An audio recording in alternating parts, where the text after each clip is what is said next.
دنیا میں ایک بہت بڑا سیمینار خواتین کے لیے منعقد کیا گیا، خواتین کو جمع کیا گیا، اور اس میں شرط رکھی گئی کہ جو بھی خاتون آئے گی اپنے بچے کو اپنی آغوش میں لے کے آئے گی. ایسا نہیں کہ آپ نے ٹرالی میں ڈال دیا، واکر میں ڈال دیا، نہیں، اپنے ہاتھوں میں اپنی آغوش میں لے کے آئے گی.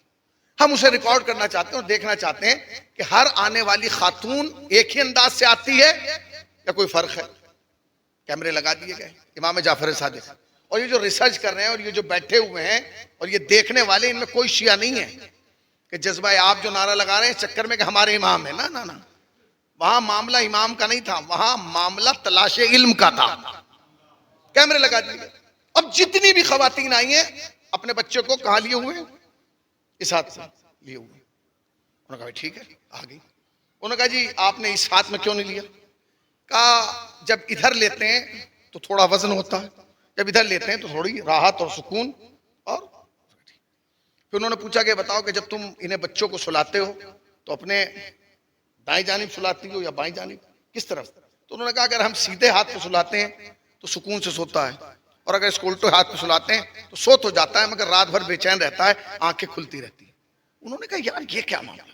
بچے کو ماں گود میں اٹھائے تو سیدھی طرف سے، سلائے تو سیدھی طرف سے، آخر ایسا کیوں ہے؟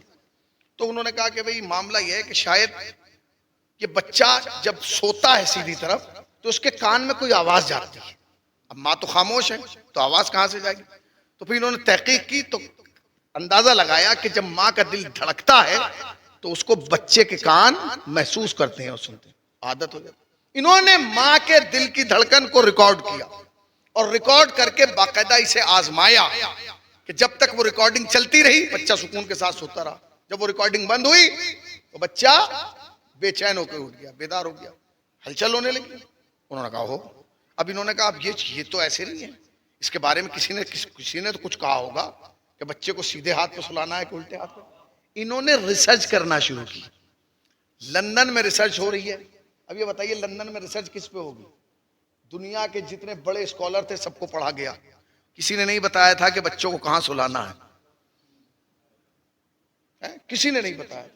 ہر مذہب کے بڑے لیڈروں کو پڑھا گیا، کسی نے یہ بتایا ہی نہیں تھا کہ بچوں کو کہاں سلانا ہے. جب پڑھتے پڑھتے وہ جعفر صادق کے دروازے پہ آئے تو جعفر صادق نے کہا تھا کہ اپنی ماؤں سے کہا تھا کہ اپنی اولاد کو سیدھے ہاتھ پر سلانا، کیونکہ بچہ ماں کے دل کی دھڑکن کو سنتا ہے.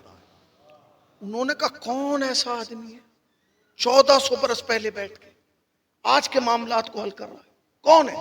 اس کے بعد دنیا کے بڑے افراد جمع ہوئے اور یونیورسٹیوں میں امام جعفر صادق پر ریسرچ ہونا شروع ہوئی ہے کہ آخر یہ اتنا بڑا عالم کون تھا کہ جو آج کے مسئلے جن پہ ہم آج غور کر رہے ہیں اور جو ہماری سمجھ میں آج دقت کے بعد آ رہی ہے اس وقت آسانی کے ساتھ بیان کر گیا. اللہ اکبر.